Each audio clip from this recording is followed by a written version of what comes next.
I remember when I was little, my paradigm of the world, without even objectively thinking about it, of course, was that I was just a kid and most of the rest of the adults in the world and all of the institutions and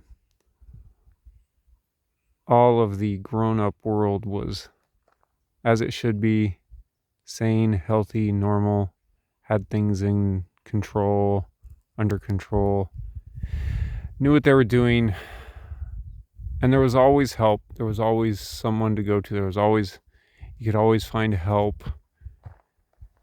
There was always something to do if I got in trouble, right? Someone to look to, because the world was full of professionals and sane people and whole adults, people, institutions, systems, whatever. This was my paradigm growing up.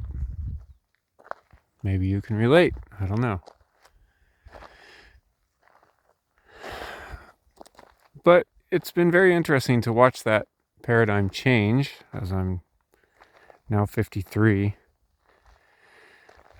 But it started, probably in my mid-20s. Maybe a bit sooner, I don't know. Everybody's different, happens different in everybody. But I started to realize that some of the people, some of the institutions, some of the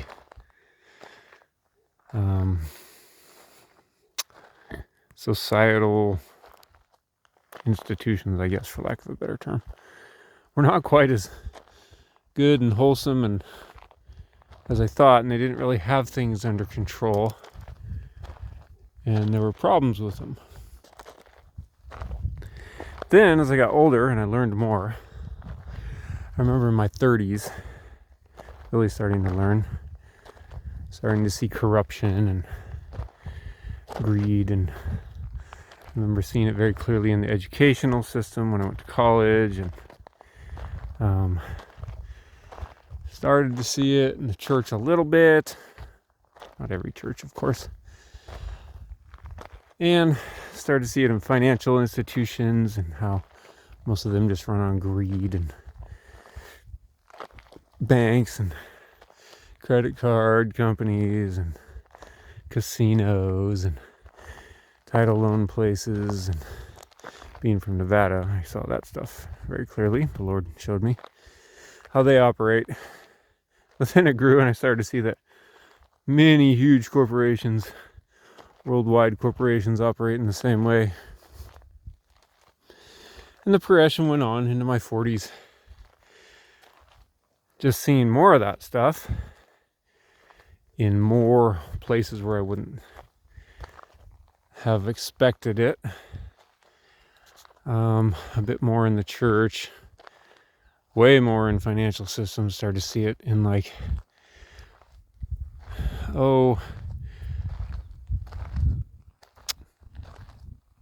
do you call them? Places in society, like you would think of like psychologists and psychiatrists, and you would think, they're the ones to go to. They can always help.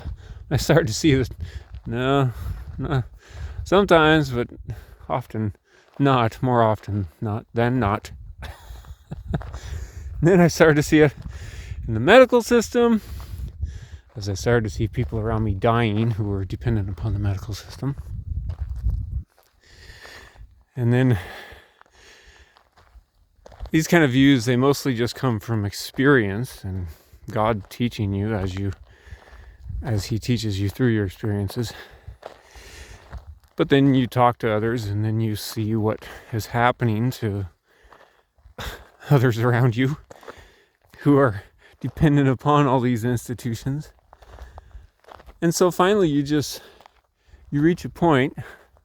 I reached a point. Sorry, I should be speaking just for myself. Speak for yourself, Jesse, not everybody else. I have reached a point where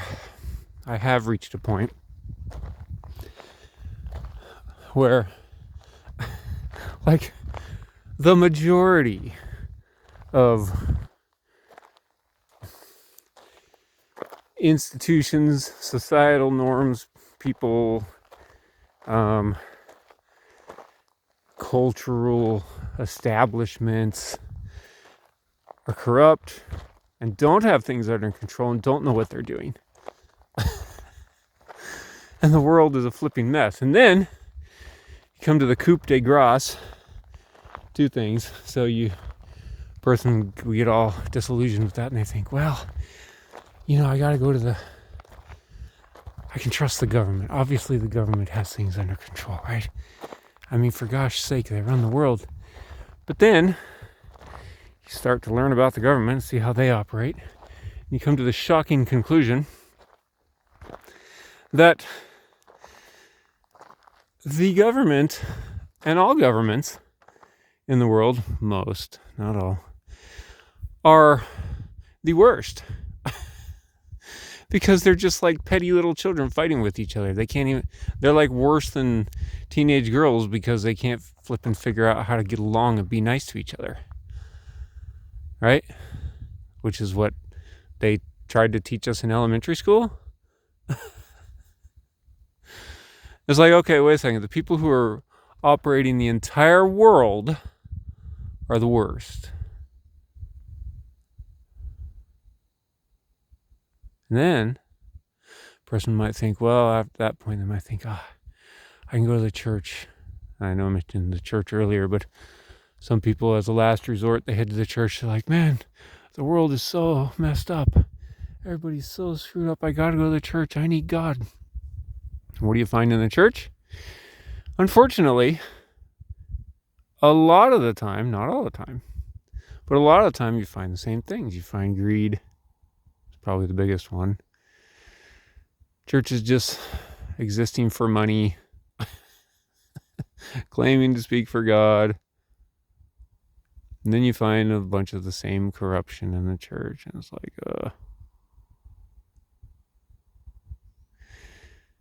You ever gone through this progression in your life?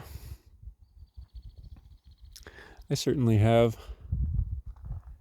And I don't make a video about it to be negative, but to just state the truth. And to do what? To point out the fact that we need Jesus big time. We need God. At this point you go, oh, this is why. You go, oh, okay. I see what the Bible was talking about when it said human beings have left God and the world is corrupt and evil and runs on lust and all these things that it says about the world.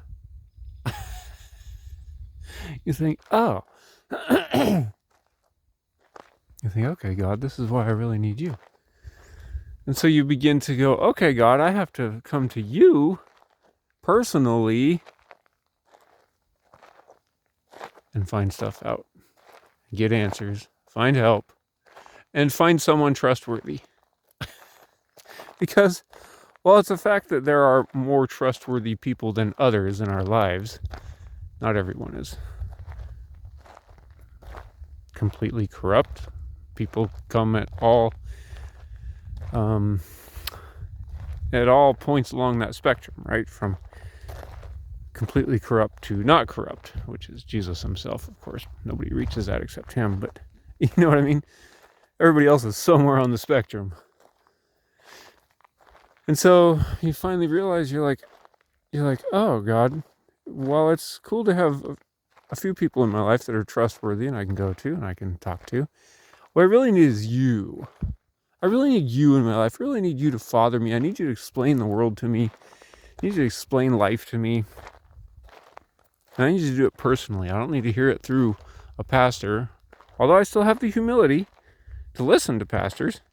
But I'm certainly not convinced that they all know what they're talking about anymore because of the progression that I've just been through over the past 48 years. So, Yeshua, Lord, Yahweh, Father, Spirit of truth, we come to you, we say we need you to father us, you to teach us, you to show us all those things and to get us out of them and to put us where we should be, which is where? Right in his arms. Sitting with Daddy, sitting with Papa, sitting with Yahweh, sitting in his lap, sitting at his table, sitting in his living room with him all the time, with Jesus right there, with the Holy Spirit always comforting and correcting and guiding and leading, right? That's the place we come to in life. And we go, oh, here's sanity. Here's trustworthiness. Here's strength. Here's peace. Here's sanity. And we just basically learn not to rely on the world at all. Now, there are a few people in some of those institutions that are sincere and that do their best, right? And we love those people. Those people are great. But it has been my observation, and I have learned that they are the minority. So to recap, all of the institutions in this world that we tend to put our faith and trust in, the government, the church, the financial institutions, the educational systems, the medical systems, I don't know, whatever. I'm sure people will comment on this and tell me the ones I've missed.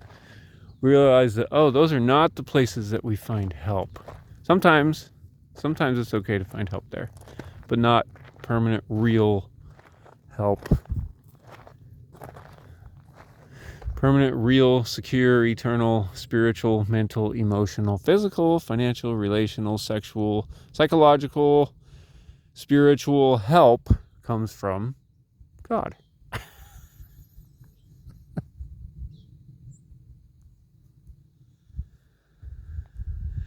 Thank you and have a nice day.